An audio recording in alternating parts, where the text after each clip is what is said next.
heels in my workshop on Sunday, I wanted to come on here because I had the idea of offering a little extra technique practice for the people who attended the workshop, but also realized it might be nice for anyone on here who has a little bit of creative time today or in the next couple days to try something that they haven't tried before and learn a little bit more about acrylic gouache. I really love painting with acrylic gouache, and I think that you can always find your own way of working with a medium, but this is a medium that does have a lot of technical possibilities, so I want to share that. For the demonstration, I want to show you how I create one type of leaf using the acrylic gouache. There are so many different ways that you can approach this. However, I have a method that is pretty simple and I'm going to break it down today. And I also want to show you that you can always start with an old painting or a scrap painting or a page in your sketchbook that you didn't finish or you didn't really know where you were going with it. All right, let's get started. So first we're going to create the line or the stem. You can create a tapered line by using a liner brush and pressing down, and as you release the pressure, the line will taper towards the end. So starting the leaves, I usually start at the bottom with the biggest leaf if I'm creating a fern shape, which is what this is going to end up being, is kind of representational of a fern. So you're going to fill that leaf in with water. The edges of the leaves are a little less saturated. They're a little more filled with paint. And then the center is made by cleaning my brush and then with the residual water that's on my brush filling the center and letting the paint from the edges go into the center of the leaf. So I'm going to continue doing that with my second leaf, create the edges, and then filling it in with my water from cleaning my brush. You'll see my brush isn't totally clean. I don't spend a lot of time doing that. I just dip it in the water, give it a little shake, and see what comes out. I like every leaf to be different. I think it's appealing to have a little bit of variation in the leaves for this style. So you're just going to continue working up the stem, making the leaves smaller and smaller as you get closer to the top. And as I go around the corner, I like to make the leaves smaller in some cases so that they don't overlap.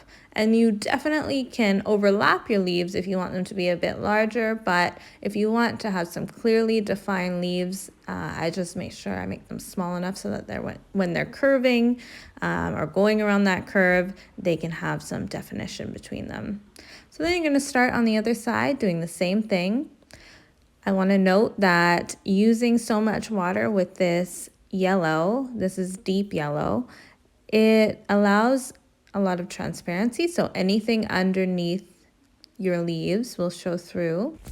And even if you're using it straight out of the tube, the yellow pigments aren't binded together as tightly as with some of the other colors in the Holbein Acryla Gouache. So what happens is you do get some lack of opacity when you're creating even the thickest of layers in the yellow. So you might find that if you are not painting in these washes and you want a more solid coverage, that you might need a couple layers with the yellow and with some other colors that are available in Holbein Acryla Gouache. But generally, coverage straight out of the tube is pretty opaque. Anyways, that doesn't matter for this today. So I am nearing the top of my fern and I am just about ready to switch colors. I'm going to choose a deep green, and what I'm going to do with the deep green is I'm just going to go around the edges of the leaves for now. Because my leaves, the yellow is still very wet, you'll see that as I go around the edges, the green will start to flow into the yellow. And I love this part of the process. I find it very meditative just to watch how the paints are blending and flowing together. You'll notice that I don't add very many strokes besides the initial laying down of the green paint. That's because the more that you paint over, the less you'll get this organic blending, which is so lovely to see. When you're looking close up, after it's dry, you can really see a lot of veins that start to come up organically, which I think fits so well with this leaf design. The veins are the result of what happens after the paint dries and you see the two paints merging together. Because of the texture of the paper, the pigments rest in some of the little nooks and crannies and create these lovely little veins, which I think it's just such a nice addition to the painting to have this organic detail that you don't even have to work hard for. So I like to just lay the paint down, let it be, see what happens. Something else that I like to try and be mindful of while I'm painting in this way is to detach myself a little bit from what I'm doing while I'm doing it.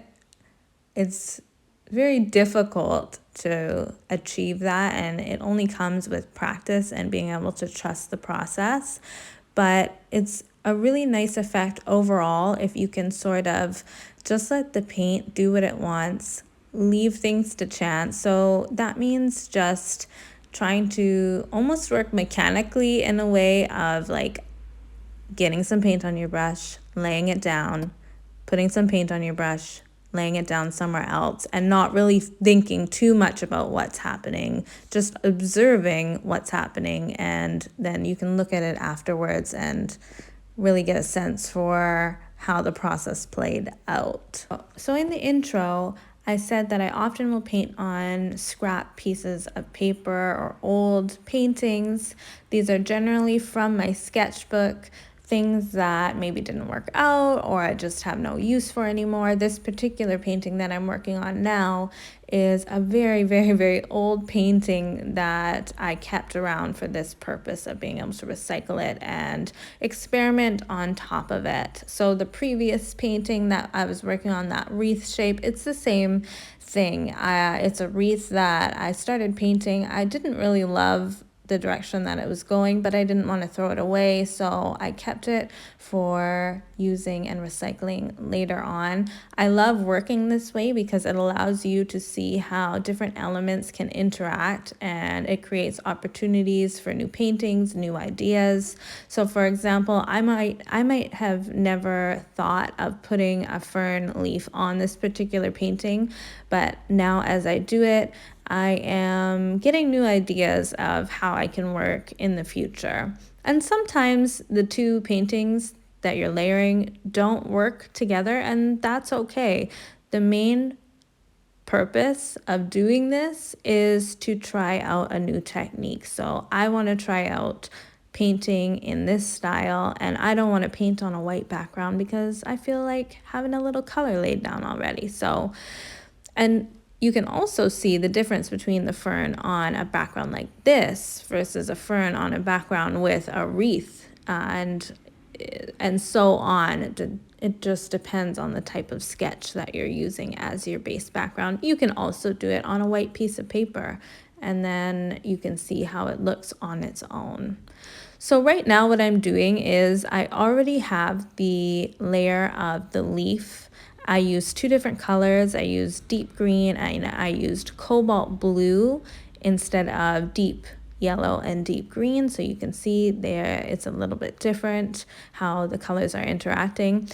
You could also use two more natural, softer colors to create a more natural, softer fern.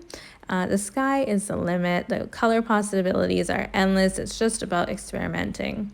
So right now what I'm doing is I'm just adding details to the leaves. So this is a technique that I like to use using gouache right out of the tube. Basically, I mean, I am using a little bit of water mixed with the gouache, but I'm working on a basically dry leaf. So you can see some of my leaves aren't all the way dry, but the ones that I'm working on and that you're not seeing any flow or any bleeding into one another, these are dry already.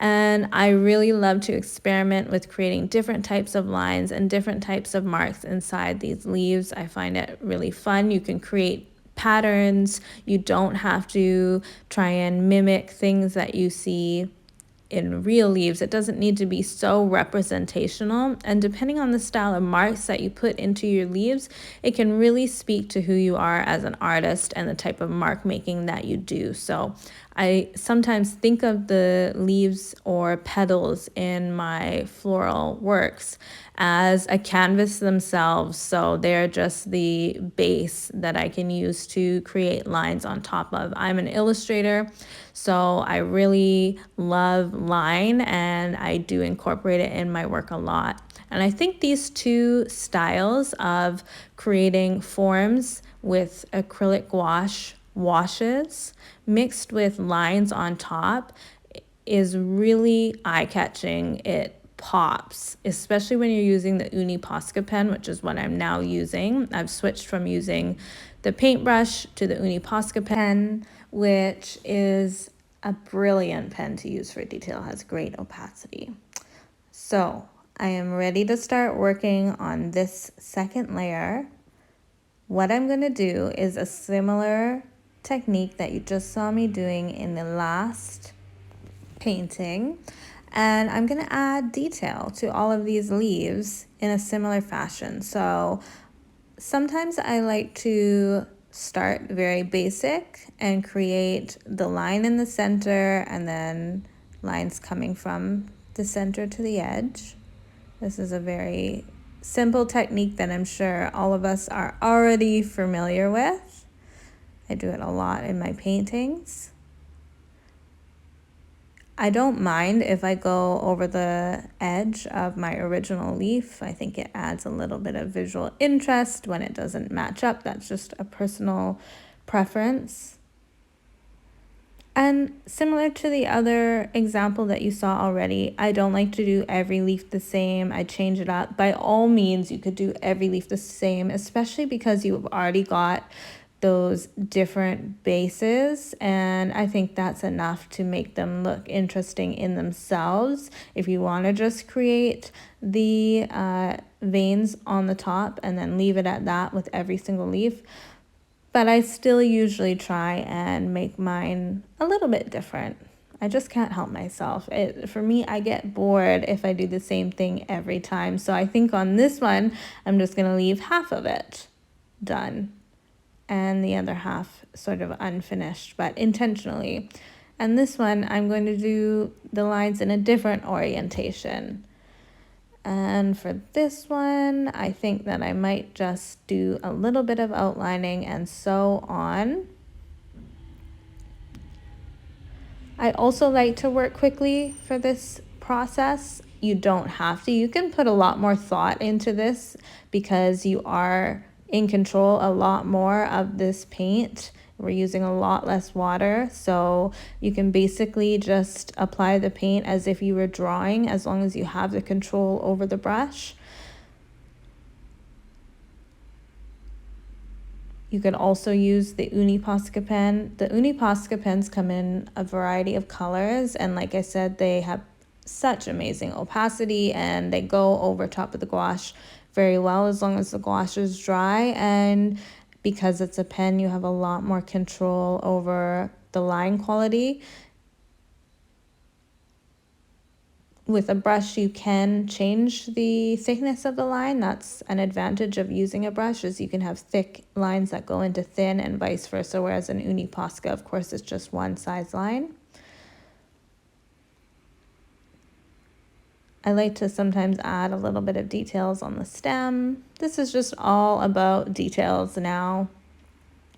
The sky's the limit. You can do as many as you want. It can tend to look a little bit chaotic in the end if you don't pull back and stop at some point, but I usually put quite a few, and the more I put, I usually like it better. So it's all up to personal preference. So I'm all finished my fern, and I figured I can show you a little bit of how you can jazz up an old painting, because I feel like I've given this painting a bit of new life. Maybe when I started it a few years ago, I should have just put it away for a few days and kept going, and I would have been able to feel inspired to complete it. But that wasn't the case then. So it just worked out that now I'm feeling a little more inspired to maybe finish this painting. So I can do the rest of the painting in a very similar way that I did the fern leaf, and that is, now that I've got all these base forms which are painted essentially in the same way as I painted the fern leaf, I can go in with my Posca and my paintbrush and I can just add detail. And what I like to do is I like to see these forms and play with them. So initially I probably intended this particular form to be something else. I don't remember what that is now,